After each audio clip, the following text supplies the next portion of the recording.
Morning everyone, আশা করি সবাই ভালো আছেন। আমাদের আসলে হেলদি থাকতে গেলে একটা হেলদি ডায়েট প্রয়োজন। তো আমি আজকে থেকে আবার ডায়েট শুরু করলাম এবং আমি চিন্তা করলাম যে আসলে আপনাদের সঙ্গে শেয়ার করি। তো আমার সকালের নাস্তায় কী কী আছে আমি দেখাই। সেটা হচ্ছে একটা শসা, দুটো টমেটো, দুটো কাঁচামরিচ, এটার মধ্যে ভিটামিন সি আছে, ক্যাপসিকাম আছে এবং একটা সেদ্ধ ডিম এবং সেই সাথে টক দই।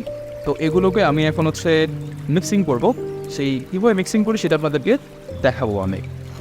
প্রথমে শসাগুলোকে আমি কিন্তু চোকলা ছড়াবো না, কারণ শসার চোকলার মধ্যে, কোষার মধ্যে কিন্তু প্রচুর পরিমাণে অ্যান্টিঅক্সিডেন্ট আছেন। তাই এটাকে আমি আসলে এভাবেই কেটে নেব।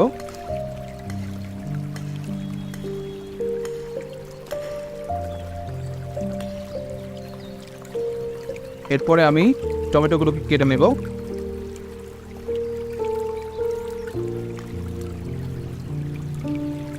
সালাদ আসলে একটা উত্তম খাবার।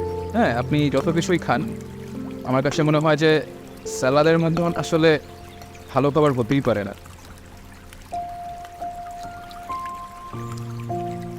দেখতেও কিন্তু সুন্দর লাগে, মানে খাবারের আগে যে একটা রুচির বিষয় থাকে, সেই রুচিটা কিন্তু হচ্ছে বড় বিষয়।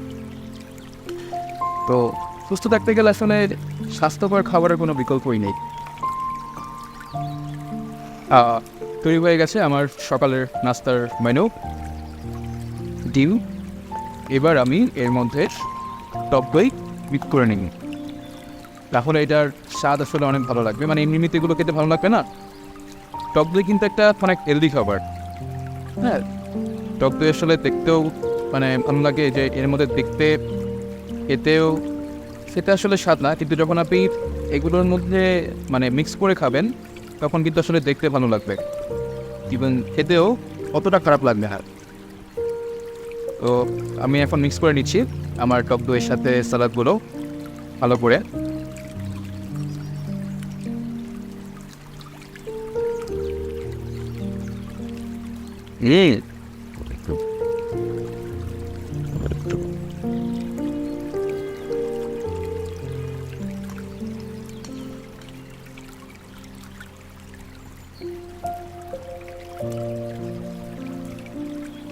একদম হেলদি একটা নাস্তা।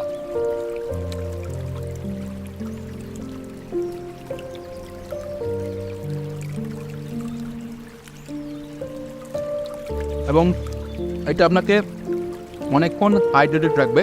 এখন গরম পড়েছে, টমেটো তারপর শসা, ওগুলো কিন্তু হাইড্রেট খাবার।